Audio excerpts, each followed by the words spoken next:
കഞ്ചാവ് നിമിത്തം, മയക്കുമരുന്നിന്റെ ആധിക്യം നിമിത്തം അനേക കുടുംബങ്ങൾ തകർന്നുകൊണ്ടിരിക്കുകയാണ്. നമ്മുടെ വിവരങ്ങളായി കുട്ടികൾ നശിച്ചു പോകുന്ന ഒരു കാലഘട്ടത്തിലാണ് നാം എത്തി നിൽക്കുന്നത്. ഒരുപക്ഷെ ഇതിനെതിരെ യാതൊരു വിധമായ ചിന്തകളും മറ്റുള്ള മനസ്സിലില്ലാതിരിക്കുന്ന ഒരു കാലയളവിലാണ് നാം ആയിരിക്കുന്നത്. പ്രിയപ്പെട്ടവരെ, നാം ചിന്തിക്കുന്നതിനും അധികമായ ഒരു വിപത്തിലൂടെയാണ് നമ്മുടെ സമൂഹം കടന്നു പോകുന്നതെന്ന് നാം തിരിച്ചറിയാതെ പോകരുത്. കാരണം കൊച്ചു കുഞ്ഞുങ്ങൾ പോലും സ്കൂളിൽ കടന്നു പോയിട്ട് നമുക്കറിയത്തില്ല അവർ കഞ്ചാവ് ഉപയോഗിക്കുന്നോ, മയക്കുമരുന്ന് ഉപയോഗിക്കുന്നോ, എന്താണ് ഉപയോഗിക്കുന്നതെന്ന് പോലും തിരിച്ചറിയാൻ കഴിയാത്ത വിധം ഇന്ന് മയക്കുമരുന്ന്, കഞ്ചാവും മറ്റേയും ഈ ഭൂമിയിൽ അല്ലെങ്കിൽ ഈ കൊച്ചു കേരളത്തെ നശിപ്പിച്ചുകൊണ്ടിരിക്കുന്ന ഒരു സാഹചര്യമാണ്. ഗോഡ്സ് ഓഫ് കൺട്രി, ദൈവത്തിന്റെ സ്വന്തം രാജ്യമെന്നൊക്കെ അഭിമാനിക്കുന്ന നമ്മുടെ ഈ കൊച്ചു കേരളത്തിനകത്ത് ദൈവത്തിന്റെ സാന്നിധ്യമെന്ന്, സന്തോഷമെന്ന് അനുഭവിക്കുന്ന ഈ കൊച്ചു കേരളത്തിനകത്ത് പ്രിയപ്പെട്ടവരെ, ഇന്ന് സമാധാനം നഷ്ടപ്പെട്ടുകൊണ്ടിരിക്കുകയാണ്. സ്വസ്ഥമായിട്ട് മനുഷ്യന് ജീവിക്കാൻ കഴിയാത്തൊരു സാഹചര്യം സംചാരമായി കൊണ്ടിരിക്കുകയാണ്. അതുകൊണ്ട് പ്രിയപ്പെട്ടവരെ, ഞങ്ങൾ ഈ വാസ്തവമായിട്ട് നാം അനുഭവിക്കുന്ന പ്രതിസന്ധി നമ്മെ ആർക്ക് വിടിവിപ്പാൻ കഴിയുമെന്നുള്ള അനുഭവത്തെ കുറിച്ച് ഞങ്ങൾ വിളിച്ചു പറയുന്നത്. പ്രിയപ്പെട്ടവരെ, ഇതൊരു മതത്തെ ഉയർത്തുവാനോ ഒരു മതത്തിന്റെ പ്രത്യേകമായ അനുഭവങ്ങളെ ഉയർത്തുവാനോ വേണ്ടിയല്ല ഇവിടെ നിൽക്കുന്നത്. കാരണം നമുക്ക് ജീവിതത്തിൽ ആർക്ക് മാറ്റം വരുത്തുവാൻ കഴിയും, എന്തിനു മാറ്റം വരുത്തുവാൻ കഴിയുമെന്നുള്ളതിന്റെ സാക്ഷികളാണ് ഞങ്ങൾ. അതുകൊണ്ടാണ് ഞങ്ങൾ ഈ സദ്വാർത്തയുമായി കടന്നു വന്നത്. ഇന്ന് നമ്മൾ മോശം വാർത്ത കേട്ടുകൊണ്ടിരിക്കുന്ന ഒരു കാലഘട്ടത്തിലാണ്. ഓരോ ദിവസവും നാം കേൾക്കുന്ന വാർത്തകൾ പ്രിയപ്പെട്ടവരെ ഒന്ന് ചിന്തിച്ച് നോക്കിക്കേ. കാരണം നമ്മുടെ ഈ കൊച്ചു കേരളത്തിനകത്ത് നടക്കുവാൻ പാടുള്ളതാണോ ഈ കേട്ടുകൊണ്ടിരിക്കുന്ന വാർത്ത എന്ന് നാം ചിന്തിച്ചു പോകുമാറ് ഒരനുഭവങ്ങൾ കടന്നു വന്നുകൊണ്ടിരിക്കുന്ന ഒരു കാലഘട്ടത്തിലാണ്. അത് പ്രിയപ്പെട്ടതിന് കാരണം എന്താ നാം തിരിച്ചറിയണം. പ്രിയപ്പെട്ടവരെ, ഇതിന്റെ കാരണം തിരിച്ചറിയാത്തിടത്തോളം കാലം മനുഷ്യന് വിടുതൽ പ്രാപിക്കുവാൻ കഴിയത്തില്ല. അതിനെ കുറിച്ചാണ് ഞങ്ങൾ ഇവിടെ പറയുന്നത്. പ്രിയപ്പെട്ടവരെ, നിങ്ങൾ ഓരോ ദിവസവും അനേക പ്രഭാഷണങ്ങൾ കേൾക്കുന്ന പ്രിയപ്പെട്ടവരാണെന്ന് ഞങ്ങൾക്കറിയാം. എന്നാൽ അതിൽ നിന്ന് വ്യത്യസ്തരമായി കർത്താവായ യേശു ക്രിസ്തുവിന്റെ സുവിശേഷത്തിന് എന്ത് ചെയ്യാൻ കഴിയുമെന്ന് ഒരു പക്ഷേ ചിന്തിക്കുന്ന സഹോദരങ്ങൾ, പ്രിയപ്പെട്ടവരിവിടെ ഉണ്ടായിരിക്കാം. നിങ്ങൾ ചിന്തിക്കും, നിങ്ങൾ ഈ കവലയിൽ നിന്ന് സമയം മെനക്കെടുത്തി നിങ്ങൾ ഈ സുവിശേഷം പറഞ്ഞാൽ ഈ ദേശത്തിനോ സമൂഹത്തിനോ രാജ്യത്തിനോ ഒക്കെ മാറ്റം വരുമോ എന്ന് ചിന്തിക്കുന്ന പ്രിയപ്പെട്ട പലരുമുണ്ട്. എന്നാൽ പറയട്ടെ പ്രിയപ്പെട്ടവരെ, സുവിശേഷത്തിന്റെ ശക്തി വ്യാപരിക്കുന്നിടത്തൊക്കെ മാറ്റം വന്നിട്ടുണ്ട്. അതുകൊണ്ടാണ് ഞങ്ങൾ ഈ മദ്യവിരുദ്ധ സുവിശേഷ റാലിയുമായി കടന്നു വന്നത്. ഞങ്ങളുടെ ഭവനങ്ങളില് ഈ സുവിശേഷമാണ് പ്രിയപ്പെട്ടവരെ മാറ്റം തന്നത്. ഒരിക്കൽ മദ്യത്തിനും മയക്കുമരുന്നിനും കഞ്ചാവിനുമൊക്കെ അടിമകളായി ഈ ലോകത്തിൽ തല്ലുകാരായി ദൈവത്തിന് ഇഷ്ടമല്ലാത്ത വഴികൾ ജീവിച്ച ഒരു സാഹചര്യത്തിലൂടെ കടന്നുപോയ ഒരു കുടുംബ പശ്ചാത്തലം ഞങ്ങളുടെ കുടുംബത്തിനകത്തുണ്ടായിരുന്നു. പ്രിയപ്പെട്ടവരെ, ആരാലും രക്ഷിക്കുവാൻ കഴിയത്തില്ല, ആരാലും വിടുവിക്കപ്പെടുവാൻ കഴിയത്തില്ല. ഇനി ലോകത്തിൽ എന്ത് ചെയ്യുമെന്ന് ഓർത്ത് നിരാശപ്പെട്ട ദിനങ്ങൾ ഞങ്ങളുടെ ജീവിതത്തിനകത്തുണ്ടായിരുന്നു. പ്രിയപ്പെട്ടവരെ, ഒരു കാലത്ത് ഇതിനെ പുച്ഛത്തോടെ നോക്കിയിരുന്ന ഞങ്ങളുടെ ജീവിതത്തിലും ഈ സുവിശേഷം എന്നുള്ള കാര്യം പറയുമ്പോൾ പുച്ഛത്തോടെയും അവഗണനത്തോടൊക്കെ ചിന്തിച്ച ഒരു കാലഘട്ടം ഞങ്ങളുടെ ജീവിതത്തിൽ ഉണ്ടായിരുന്നു. പ്രിയപ്പെട്ടവരെ, എന്നാൽ വാസ്തവമായി ഈ സുവിശേഷം ഞങ്ങളുടെ ഭവനത്തിൽ വന്നപ്പോൾ, ഞങ്ങളുടെ വീട്ടിൽ വന്നപ്പോൾ, ഞങ്ങളുടെ വ്യക്തിപരമായ ജീവിതത്തിൽ വന്നപ്പോൾ മാറ്റം സംഭവിച്ച് ആ മാറ്റം ഞങ്ങൾ അനുഭവിക്കുന്നത് കൊണ്ടാണ് ഈ സുവിശേഷം ഞങ്ങൾ വിളിച്ചു പറയുന്നത്. പ്രിയപ്പെട്ടവരെ, ഇന്ന് സമൂഹം അനുഭവിക്കുന്ന ഏറ്റവും വലിയ വിപത്ത് എന്താണെന്ന് അറിയാമോ? മയക്കുമരുന്നിന് നമ്മുടെ കുഞ്ഞുങ്ങൾ അടിമകളായിക്കൊണ്ടിരിക്കുക, മദ്യത്തിന് നമ്മുടെ സഹോദരങ്ങൾ അടിമകളായിക്കൊണ്ടിരിക്കുക. ഡി അഡിക്ഷൻ സെന്ററുകളിൽ കഴിഞ്ഞ ദിവസം സർക്കാർ പുറത്തുവിട്ട കണക്കനുസരിച്ച് 250 സീറ്റ് മാത്രമാണ് ഓരോ ഹോസ്പിറ്റലുകളിൽ കൊടുത്തിരിക്കുന്നത്. എന്നാൽ 250 സീറ്റുകൾ മാത്രം അല്ലെങ്കിൽ 250 ബെഡ് മാത്രമുള്ള ഹോസ്പിറ്റലുകൾ 500 കവിഞ്ഞ് 600 കവിഞ്ഞ് ഇന്ന് അതിനുള്ള ചികിത്സകൾക്ക് വേണ്ടി അനേകരെ കൊണ്ടുപോയി അതിലും മോചനം പ്രാപിക്കുവാൻ കഴിയാത്തൊരനുഭവത്തിലൂടെ ഇന്ന് നമ്മുടെ സമൂഹം കടന്നു പോകുകയാണ്. ഒരുപക്ഷെ ഞങ്ങളെ കേൾക്കുന്ന പ്രിയപ്പെട്ടവര് ഇതൊരു തമാശയായിട്ടോ ഇതൊരു കളിയായിട്ടോ ഇതൊരു പുച്ഛമായിട്ടോ ഒക്കെ നിങ്ങൾക്ക് തോന്നാം. എന്നാൽ പ്രിയപ്പെട്ടവരെ, ഒരു വരും തലമുറ എവിടേക്കാണ് യാത്ര ചെയ്യുന്നതെന്ന് നാം ഒന്ന് തിരിച്ചറിയണം പ്രിയപ്പെട്ടവരെ. അതുകൊണ്ട് ഞങ്ങൾ ഈ മദ്യത്തിനും, ഒരുപക്ഷെ ഇത് പലർക്കും ഇഷ്ടപ്പെടത്തില്ല, നിങ്ങൾ മദ്യവിരുദ്ധ റാലി നടത്തിയത് കൊണ്ട് എന്ത് ഗുണമാ ഉണ്ടാകുന്ന ചോദിക്കുന്ന പ്രിയപ്പെട്ടവരുണ്ട്. പ്രിയപ്പെട്ടവരെ, ഇന്ന് മനുഷ്യന്റെ ജീവിതത്തിനകത്ത് എല്ലാവിധ സുഖ സൗകര്യങ്ങളും വർദ്ധിച്ച ഒരു കാലഘട്ടത്തിലാണ് ഞങ്ങൾ നിൽക്കുന്നത്. ഞങ്ങൾക്കറിയാം, സാങ്കേതികപരമായിട്ട് ഏറ്റവും വലിയ ഉയർച്ചയുടെ പടവുകൾ മനുഷ്യൻ താണ്ടിക്കൊണ്ടിരിക്കുന്ന ഒരു കാലഘട്ടമാണ്. ശാസ്ത്രത്തിന്റെ പുരോഗമനം അതിന്റെ അത്യുച്ച കോടിയിൽ നിൽക്കുകയാണ്. ഇന്ന് നാം നിൽക്കുന്ന ഒരു കമ്പ്യൂട്ടർ യുഗത്തിലാണെന്ന് ഞങ്ങൾക്കറിയാം പ്രിയപ്പെട്ടവരെ. ഈ കമ്പ്യൂട്ടർ യുഗത്തിൽ മനുഷ്യൻ പലരും ചോദിക്കും, ഇന്ന് നിങ്ങൾക്ക് മാത്രം വെളിവില്ലേ? കാരണം ഒരു കമ്പ്യൂട്ടർ യുഗമാണെന്ന്. കാരണം അത്രത്തോളം ശാസ്ത്രം അതിന്റെ പുരോഗമനത്തിൽ എത്തി നിൽക്കുന്ന ഒരു കാലഘട്ടമാണ് പ്രിയപ്പെട്ടവരെ. ഞങ്ങളത് സമ്മതിച്ചു. മനുഷ്യന് വിദ്യാഭ്യാസമുണ്ട്, മനുഷ്യന് പണമുണ്ട്, മനുഷ്യന് താമസിക്കാൻ ആഡംബര സൗധങ്ങളുണ്ട്, മനുഷ്യന് സഞ്ചരിക്കാൻ വില കൂടിയ വാഹനങ്ങളുണ്ട്. പക്ഷെ ഇതെല്ലാം ഞങ്ങൾ സമ്മതിക്കുന്നു പ്രിയപ്പെട്ടവരെ. പക്ഷേ ഇതെല്ലാം ഇന്ന് നമ്മുടെ ജീവിതത്തിനകത്ത് വർദ്ധിച്ചെങ്കിലും മനുഷ്യനിന്ന് ഏറ്റവും കൂടുതൽ അനുഭവിക്കുന്ന വിഷയം എന്താണെന്നറിയാമോ? സമാധാനമില്ല, ശാന്തിയില്ല, സ്വസ്ഥതയില്ല. ഇന്ന് ആത്മഹത്യ വർദ്ധിച്ചുകൊണ്ടിരിക്കുന്ന ഒരു കാലഘട്ടമല്ലേ ഇന്ന് സമൂഹത്തിൽ. നോക്കിക്കേ, നമ്മളൊക്കെ ചിന്തിക്കും ഇവർക്ക് എന്തിന്റെ കുറവാ? കാരണം വിദ്യാഭ്യാസം ഉണ്ടായിട്ടും സൗന്ദര്യമുണ്ടായിട്ടും നല്ല ബിൽഡിങ്ങിൽ താമസിച്ചിട്ടും നമ്മുടെ അടുത്ത കഴിഞ്ഞ ദിവസങ്ങളില് നിങ്ങൾ കേട്ടൊരു വാർത്തയായിരിക്കും. പുത്തൂരുള്ള ഒരു സഹോദരൻ ആത്മഹത്യ ചെയ്തു. തന്റെ ഭാര്യയെ കൊണ്ടുവച്ചെന്ന് എയർപോർട്ടിൽ വിട്ടതിന് ശേഷം തന്റെ ഭവനത്തിലേക്ക് മടങ്ങി വന്ന് താൻ ആത്മഹത്യ ചെയ്യുകയായിരുന്നു. നമ്മൾ ചിന്തിക്കും പ്രിയപ്പെട്ടവരെ, തന്റെ ഭാര്യ നല്ല ജോലിയും നല്ല സൗകര്യങ്ങളും ഒക്കെ ഉള്ള ഒരു സഹോദരിയായിട്ട് എന്തിനു വേണ്ടി ആ ചെറുപ്പക്കാരൻ ആത്മഹത്യ ചെയ്തു? അവന്റെ മനസ്സിനകത്ത് അവൻ ചിന്തിച്ച ഒരു കാര്യമുണ്ട് പ്രിയപ്പെട്ടവരെ. ഇന്ന് മനുഷ്യൻ അഭിമുഖീകരിക്കുന്ന ഏറ്റവും വലിയ വിഷയം എന്താണെന്ന് അറിയാമോ? പണമില്ലെന്നുള്ളതല്ല, ആഹാരമില്ലെന്നുള്ളതല്ല പ്രിയപ്പെട്ടവരെ. എന്നെ സ്നേഹിപ്പാൻ ആരുമില്ല, എന്നെ കരുതുവാൻ ആരുമില്ല. മനുഷ്യന്റെ ഉള്ളില് മനുഷ്യൻ അഭിമുഖീകരിക്കുന്ന ഏറ്റവും വലിയ പ്രശ്നം അതാ. എന്നെ സ്നേഹിപ്പാൻ ആരുമില്ല. ഒരുപക്ഷെ ഭാര്യ എന്നെ സ്നേഹിക്കുന്നില്ല, ഭർത്താവ് എന്നെ സ്നേഹിക്കുന്നില്ല, ഞാൻ കഷ്ടപ്പെട്ട് വളർത്തിയ മക്കളെന്നെ സ്നേഹിക്കുന്നില്ല. ആ സ്നേഹം ലഭിക്കാതെ വരുമ്പോൾ, സ്നേഹം കിട്ടാതെ വരുമ്പോൾ എന്തു ചെയ്യും? മറ്റു മയക്കുമരുന്നും മദ്യവും കഞ്ചാവും ഒക്കെ ഉപയോഗിച്ച് പ്രിയപ്പെട്ടവരെ അതിൽ നിന്ന് മോചനം പ്രാപിക്കുവാൻ മനുഷ്യന് ശ്രമിക്കുന്ന ഒരു അനുഭവമുണ്ട്. നിങ്ങൾ ഒരു നിമിഷം ഒന്ന് ചിന്തിച്ചു നോക്കിക്കേ. മദ്യം കഴിച്ചത് കൊണ്ടോ, മയക്കുമരുന്ന് കഴിച്ചത് കൊണ്ടോ, അല്ലെങ്കിൽ കഞ്ചാവ് വലിച്ചത് കൊണ്ടോ മനുഷ്യന് സമാധാനം ഉണ്ടാകുമോ?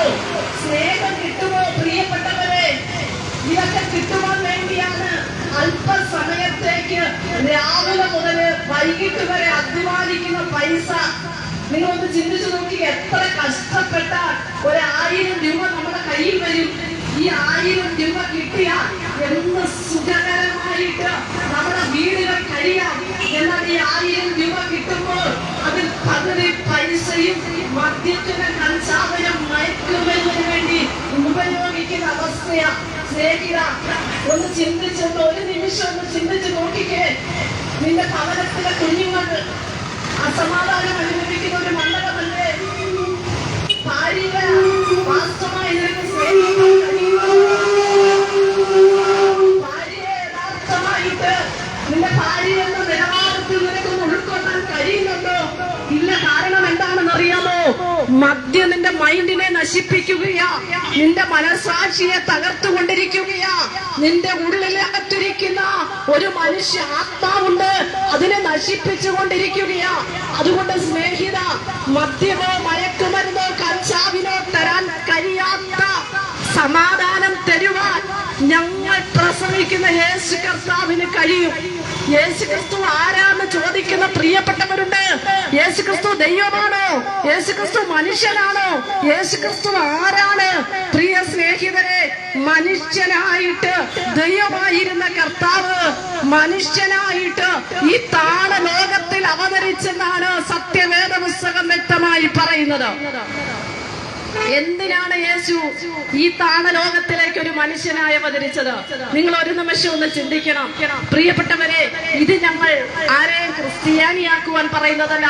ക്രിസ്തു അങ്ങനെ ഒരു ക്രിസ്ത്യാനിറ്റിക്ക് ഉണ്ടാക്കാൻ വേണ്ടിയൊന്നും ഈ ലോകത്തിൽ വന്ന ഒരു ദൈവമല്ല.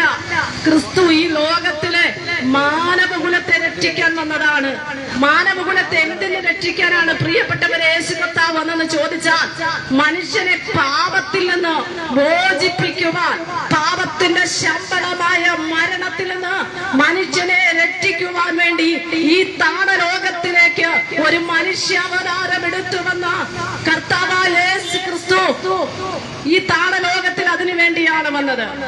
സ്നേഹിത, നിങ്ങളൊരു പക്ഷേ ചിന്തിക്കും, പലർക്കും തെറ്റിദ്ധാരണയുണ്ട്, ഇവർ ഈ മതം മാറ്റാൻ നടക്കുകയാണ് എന്ന് പറഞ്ഞ് ഞങ്ങളോട് സുവിശേഷം പറയണ്ട, സുവിശേഷം ഞങ്ങൾക്ക് കേൾക്കണ്ട.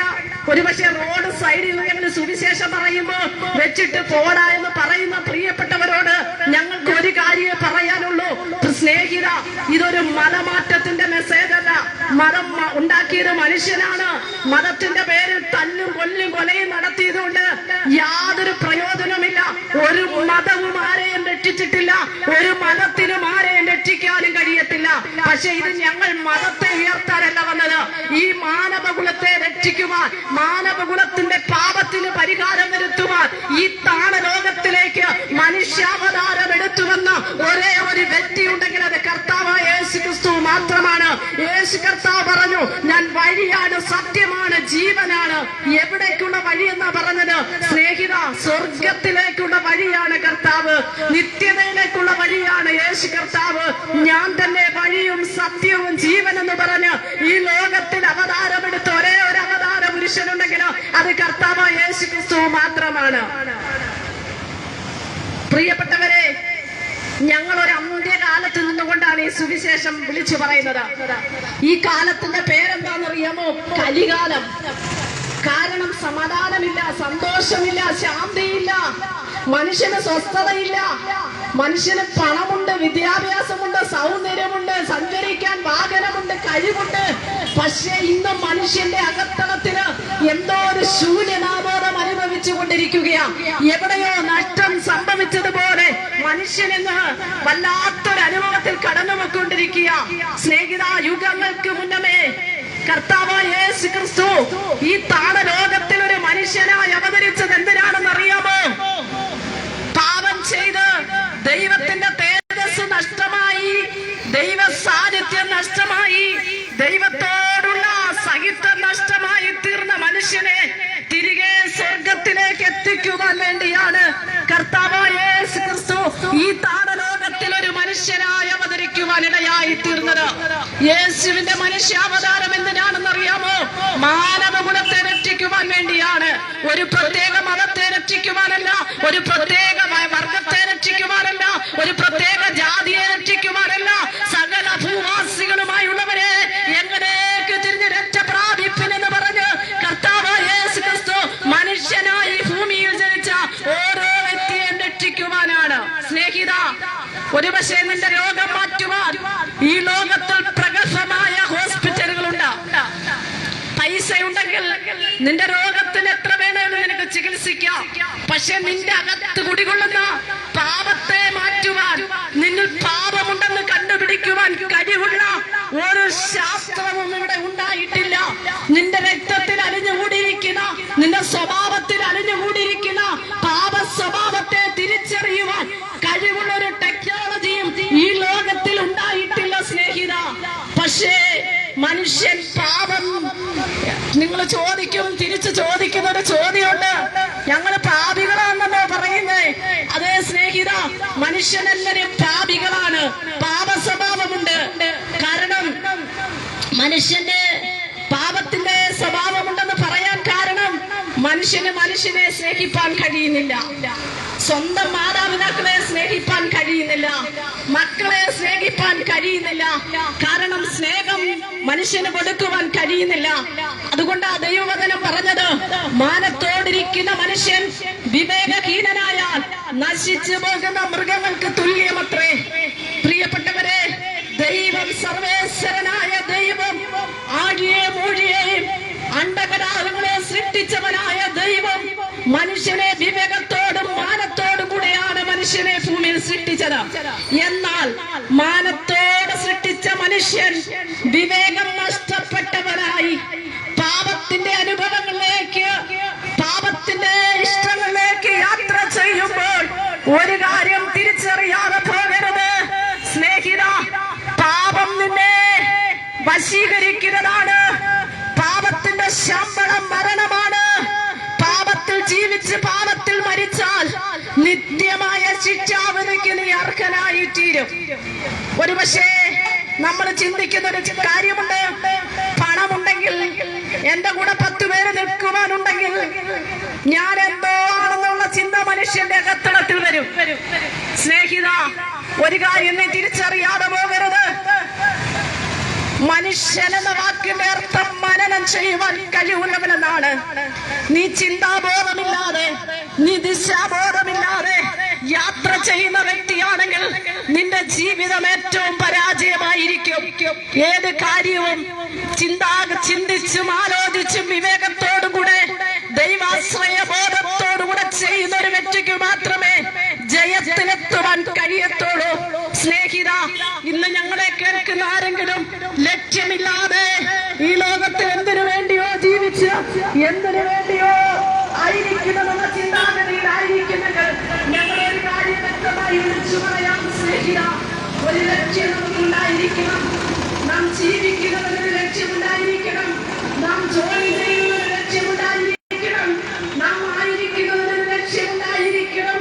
ലക്ഷ്യബോധമുണ്ടെങ്കിൽ എത്തേണ്ട സ്ഥാനത്ത് നമുക്ക് എത്തുവാൻ കഴിയും. ഇവിടെ കിടക്കുന്ന സഹോദരങ്ങള് ഒന്ന് ചിന്തിച്ചു നോക്കിക്കേ. നിങ്ങളെ യാത്ര ചെയ്യുവാൻ ആരെങ്കിലും വിളിക്കുന്നെങ്കിൽ നിങ്ങൾ ആദ്യം അവരോട് ചോദിക്കുന്ന ഒരു ചോദ്യമുണ്ട്, നിങ്ങൾക്ക് എവിടേക്കാണ് പോകേണ്ടത്? അപ്പൊ അവര് പറയും, ഞങ്ങൾക്ക് ഇവിടുന്ന് മുക്കട വരെ പോകണം. അപ്പൊ നിങ്ങൾ അവിടെ ലക്ഷ്യസ്ഥാനത്ത് എത്തിക്കുവാൻ കഴിയുന്നത്. അപ്പൊ സ്നേഹിത സഹോദര, മാതാവേ, പിതാവേ, ഞങ്ങൾ പറയുന്നത് ഇത് തന്നെയാണ്. നമുക്കൊരു ലക്ഷ്യം ഉണ്ടായിരിക്കണം. സർവേശ്വരനായ ദൈവം ഈ ഭൂമിയിൽ നമ്മെ ആക്കിയിരിക്കുമ്പോൾ ദൈവത്തിന് നമ്മെ കുറിച്ചൊരു ഉദ്ദേശമുണ്ട്. ദൈവത്തിന് ഒരു ഇഷ്ടമുണ്ട്. ആ തിരിച്ചറിവ് നമ്മുടെ ജീവിതത്തിനകത്ത് ഉണ്ടായിരിക്കണം. സഹോദര, സഹോദരി, പ്രിയപ്പെട്ടവരെ, നിങ്ങൾക്ക് രാവിലെ ഭവനത്തിന് ഇറങ്ങിയപ്പോൾ നിങ്ങൾക്കൊരു ലക്ഷ്യമുണ്ട്. കാരണം എന്താ?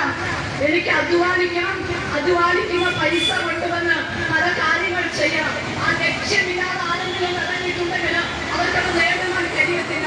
അതുപോലെ ഞങ്ങൾ വിളിച്ചു പറയുന്ന സ്നേഹിത, മനുഷ്യന്റെ ജീവിതം ശരികമാണ്.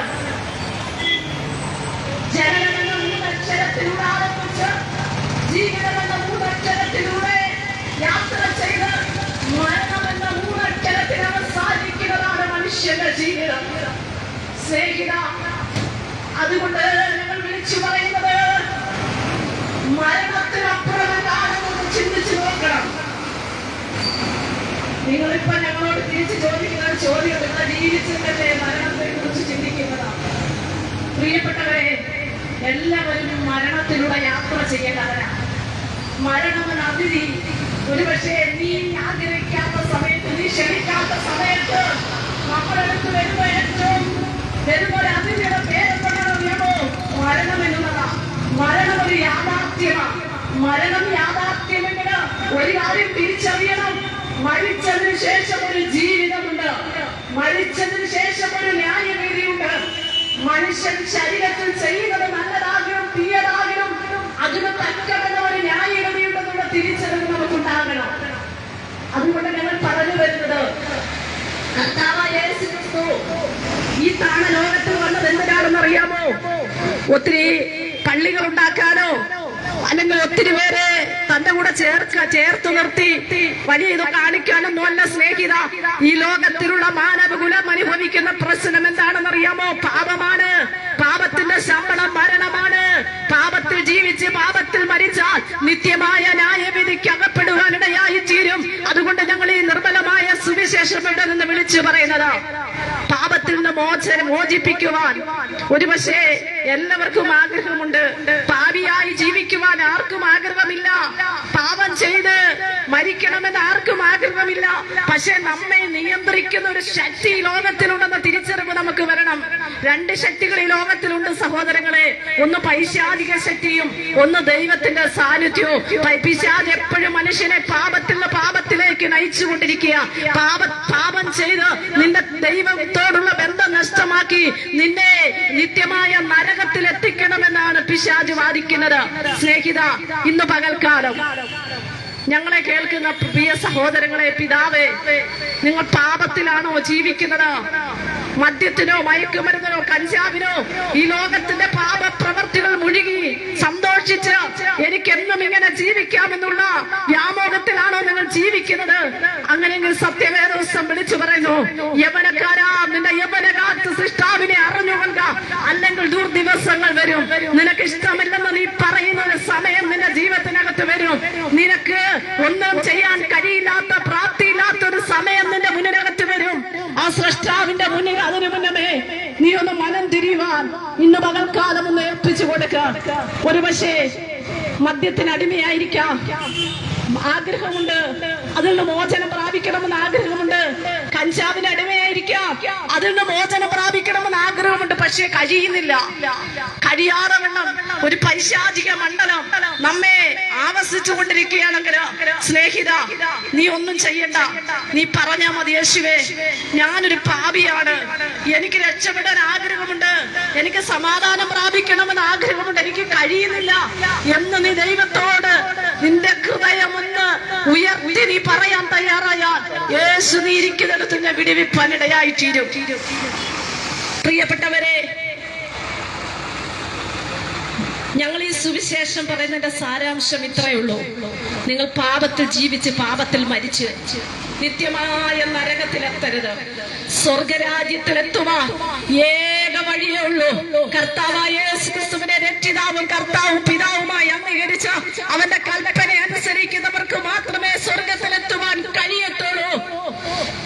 സത്യവേദപുസ്തകം വ്യക്തമായി വിളിച്ചു പറയുന്നതാണ്. പ്രിയപ്പെട്ടവരെ, വെളിപ്പാട് 20-ാം അധ്യായം 15-ാം വാക്യം പറയുന്നു, ജീവപുസ്തകത്തിൽ പേരെഴുതി കാണാത്തവനെ തീപ്പൊയ്കയിൽ തള്ളിയിടും. അപ്പൊ മനുഷ്യന് ന്യായവിധിയുണ്ട്. ന്യായം വിധിച്ച് തീപ്പൊയ്കയിൽ ആരും പോകരുത്. നിത്യമായ സന്തോഷത്തിലും സമാധാനത്തിലും നിത്യമായ ശാന്തിയിലും നിത്യമായ സമാധാനത്തിലും നിങ്ങൾ എത്തണമെന്ന് ആഗ്രഹിച്ചുകൊണ്ടാണ് ഞങ്ങൾ ഈ വഴിവക്കിൽ നിന്ന് ലജ്ജ കൂടാതെ സുവിശേഷം പറയുന്നത്. സ്നേഹിത, നീ പാപത്തെ സ്നേഹിച്ചു പോകുന്ന ജീവിതമാണെങ്കിൽ നിശ്ചയമായി നരകാഗ്നിയിലെ തള്ളപ്പെടുവാനിടയായി തീരും. അവിടെ കരച്ചിലും പല്ലുകടിയുമുണ്ട്, കെടാത്ത തീയും ചാകാത്ത പുഴുകുമുണ്ട്. ഈ സുവിശേഷം കേട്ടില്ലെന്ന് നിനക്ക് പറയുവാൻ കഴിയത്തില്ല. സ്നേഹിത, ഇന്ന് പകൽക്കാലം നീ നിന്റെ ഹൃദയം ആ കൊച്ചു ക്ഷേത്രം യേശുവിന് വേണ്ടി വിട്ടുകൊടുക്കാൻ തയ്യാറായാൽ യേശു അതിൽ വന്ന് വസിക്കുവാനിടയായി തീരും. എവിടെയാ ദൈവം വസിക്കുന്നത്? നിങ്ങൾ ദൈവത്തെ കണ്ടിട്ടുണ്ടോ?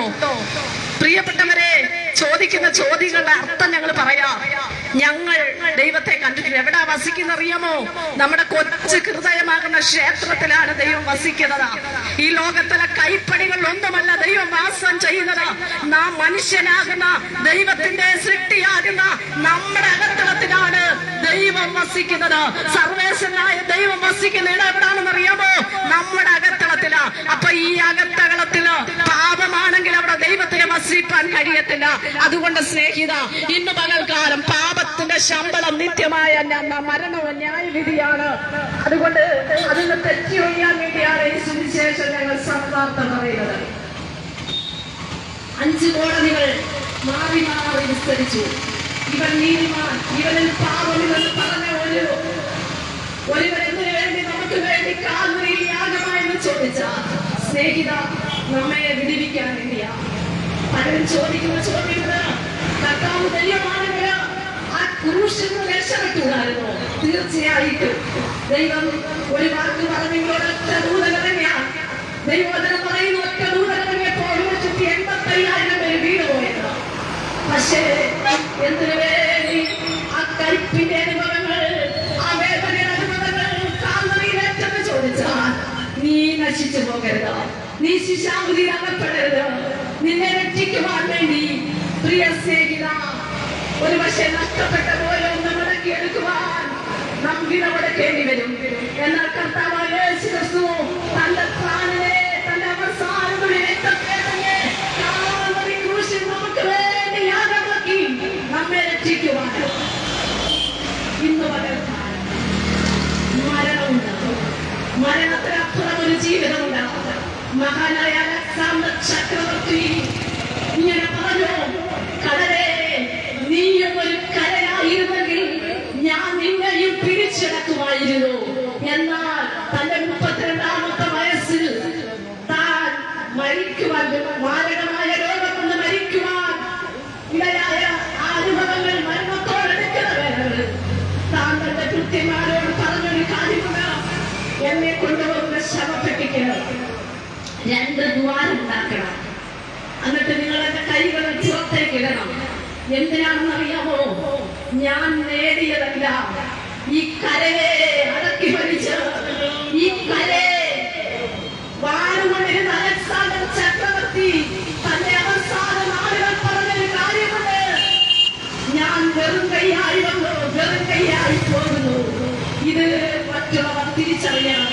നമ്മൾ എത്ര അടക്കി കാണാനും, നമ്മൾ എത്ര പ്രവൃത്തരാണെന്ന് പറഞ്ഞാലും, നമ്മൾ എത്ര സൗന്ദര്യമുണ്ടെന്ന് പറഞ്ഞാലും, നമ്മൾ എത്ര കഴിവുള്ളവരെന്ന് പറഞ്ഞാലും, നമ്മുടെ കുടുംബ സ്നേഹത എത്രയുണ്ടെന്ന് പറഞ്ഞാലും, സ്നേഹിക്കാം, മരണത്തിനെന്ന യാഥാർത്ഥ്യത്തിൽ നീ തനിയെ യാത്ര ചെയ്യത്തോളൂ.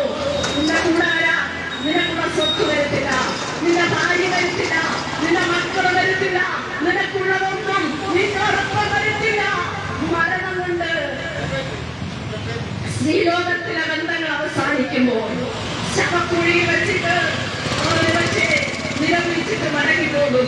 എന്നാൽ ഈ ലോകത്തിന്റെ ബന്ധങ്ങളെല്ലാം ശവക്കുഴികൾ അസ്തമിക്കുമ്പോൾ സ്നേഹിത, ശവക്കുഴിക്കപ്പുറം നിന്നെ നിത്യമായി സ്നേഹിച്ചൊരു ദൈവമുണ്ടെന്ന് നീ തിരിച്ചറിയാതെ പോകരുത്.